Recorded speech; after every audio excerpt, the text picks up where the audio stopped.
E hoje é dia... Pô, mas outra vez você... Hoje é dia desse cara me fuder de novo.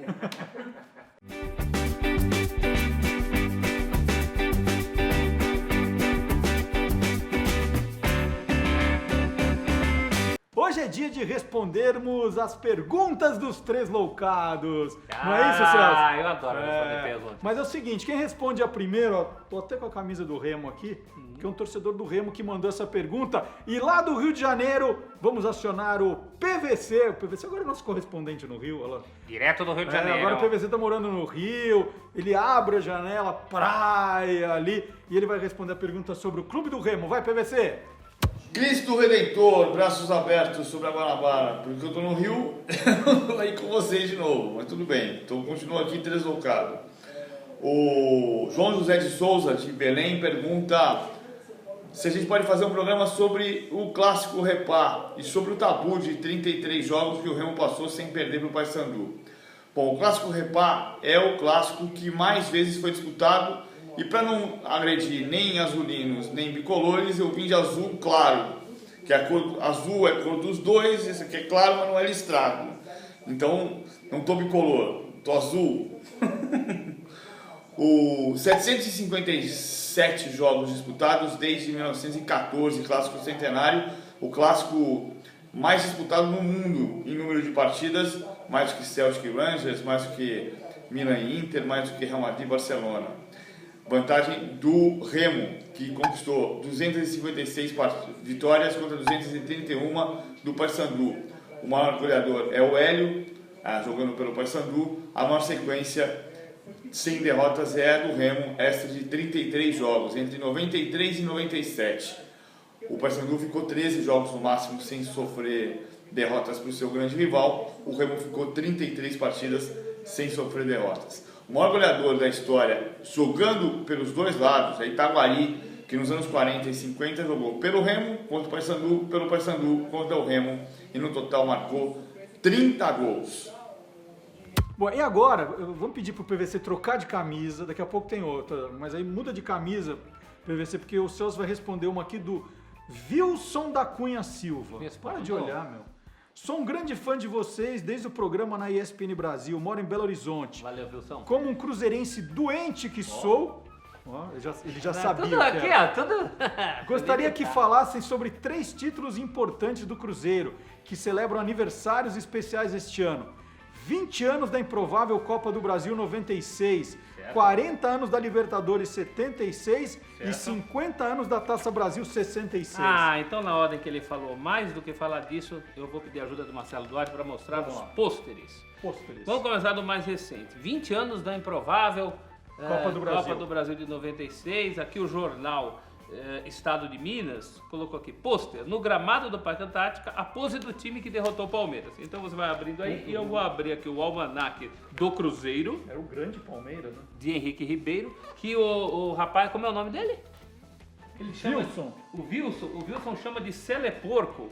Aí, porque realmente o time do Palmeiras era um timaço. Qual é a data do seu jornal aí, Marcelo Duarte? 21 de junho de 1996. Então você procura dia 20. Aqui exatamente a ficha técnica do jogo do dia 20 de junho. Antigo Parque Antártica, né? Tá escrito Parque Antártica aí, é o velho Palestra Itália. Cruzeiro 2, Palmeiras 1. Gols de Luizão pro Palmeiras, 1-0 aos 5 minutos. Roberto Gaúcho empatou aos 25 e Marcelo Ramos aos 81. Portanto, a 9 minutos do fim do jogo, 36 do segundo. Toda a imprensa esportiva já dava o Palmeiras como campeão. O Palmeiras havia empatado no Mineirão 1-1. Copa do Brasil, vocês sabem, fez o gol fora de casa. É muito importante. Sim. Mas aí deu Cruzeiro de virada 2-1. O segundo título ao qual o Wilson se refere, de trás para frente... Peraí, dá toda a campanha aqui. A campanha aí. Juventus do Acre 1, Cruzeiro 1. Cruzeiro 4, Juventus 0. Depois Vasco 2, Cruzeiro 6. Cruzeiro 1, Vasco 1. Depois Cruzeiro 4, Corinthians 0. Corinthians 3, Cruzeiro 2. Flamengo 1, Cruzeiro 1. Cruzeiro 0, Flamengo 0. Até o gol fora de casa que você se referia. E aí 1-1 as finais, né? 1-1 no Mineirão e depois no Parque Antártica Cruzeiro 2-1. No pôster eles são chamados de bicampeões da Copa do Brasil, certo? Bicampeão da Copa do Brasil, porque o Cruzeiro já tinha o título de 93. Tá aqui, time de 93, 96. Acho que vale a pena a gente ver.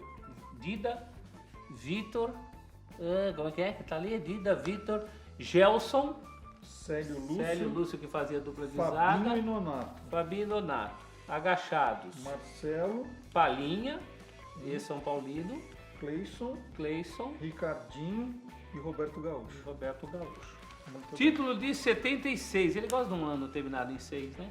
O Wilson e o Cruzeiro. 40 Por anos isso que é tudo data redonda. dessa Libertadores aí. Tá vendo?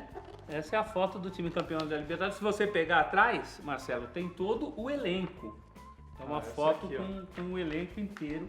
Mas esse que está na frente aí é o time campeão da Libertadores de 76 contra o River Plate. Né? Era o terceiro jogo, era um jogo extra, porque não havia saldo de gols em final de Libertadores. Então, primeiro jogo no Mineirão, Cruzeiro 4, River Plate 1. Segundo jogo no Monumental de Nunes, na Argentina, Cruzeiro 1, River Plate 2.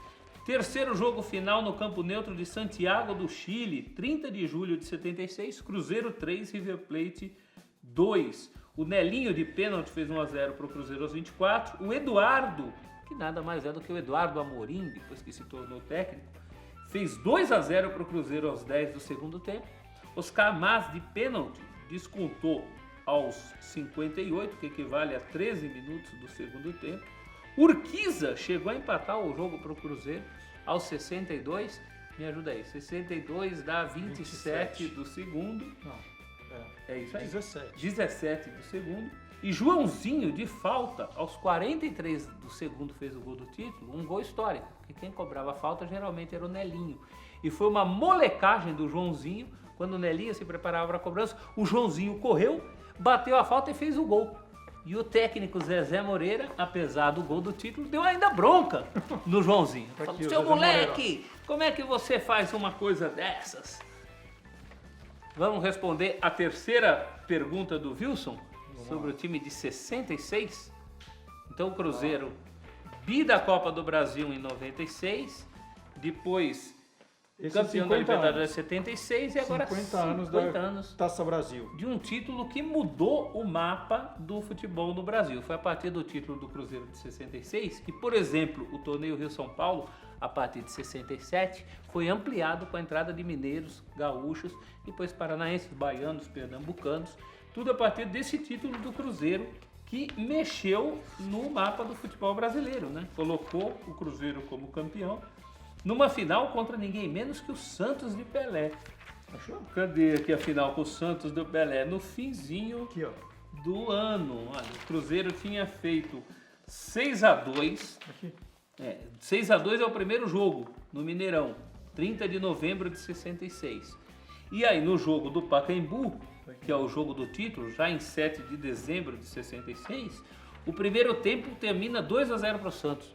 Gols de Pelé e Toninho Guerreiro. E o Tostão havia perdido um pênalti. Diz a lenda que no intervalo, o presidente do Cruzeiro foi procurado pelo João Mendonça Falcão, que era da Federação Paulista, já para combinar a data e local do terceiro jogo, do jogo de desempate, porque não tinha saldo. E aí o presidente do Cruzeiro ficou bravo, falou, não, o jogo ainda não acabou, tá 2-0 para o Santos, mas o Cruzeiro ainda pode virar. E virou mesmo. No segundo tempo, o Santos desconta, o Cruzeiro desconta com o Tostão de falta, depois o Dirceu Lopes empata o jogo 2-2, e no penúltimo minuto, 44 do segundo tempo, Natal, um ponta direita, o Flecha Loira, faz 3-2 para o Cruzeiro, o gol do título, um título que está fazendo 50 anos. A gente mostrou aqui o time que tinha o Raul, né? Esse daqui é o Pedro Paulo, zagueiro, Neco, Wilson Piazza, depois campeão do mundo em 70, William Procópio e Raul. Natal, O Raul, que aliás está aqui também, né? tá aí em 76 também. Vale lembrar, ó, o Raul aqui. Natal, Tostão, Evaldo, Dirceu Lopes e Hilton Oliveira. Aliás, grandes goleiros nos três títulos, né? O Raul em 66 e 76 e o Dida era o goleiro que pegou muito nessa final com o Palmeiras em 96. Wilson, respondido, Wilson, isso. Agora, cruzeirense. Vamos acionar de novo o PVC lá do Rio de Janeiro.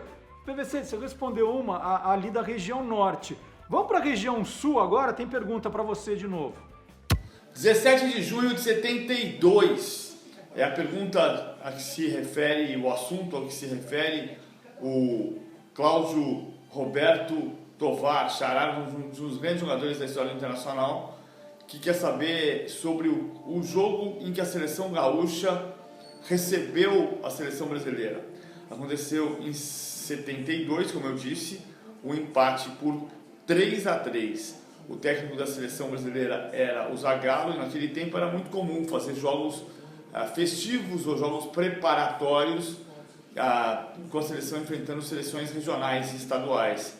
A seleção ia jogar a minicopa, que conquistou no dia 9 de julho contra Portugal, e enfrentou a seleção gaúcha no Beira-Rio. A seleção já tinha jogado no Beira-Rio logo depois da inauguração contra a seleção peruana em 69, enfrentou a seleção brasileira e empatou por 3-3.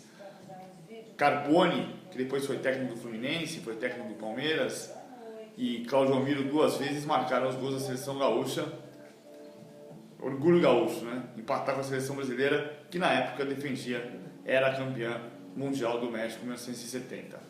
Então é isso, olha, você mande suas perguntas para os 3 loucados, pode colocar no nosso Facebook, pode mandar também nos comentários do YouTube. A gente lê, hein? Paulo Vinícius Carioca. Valeu!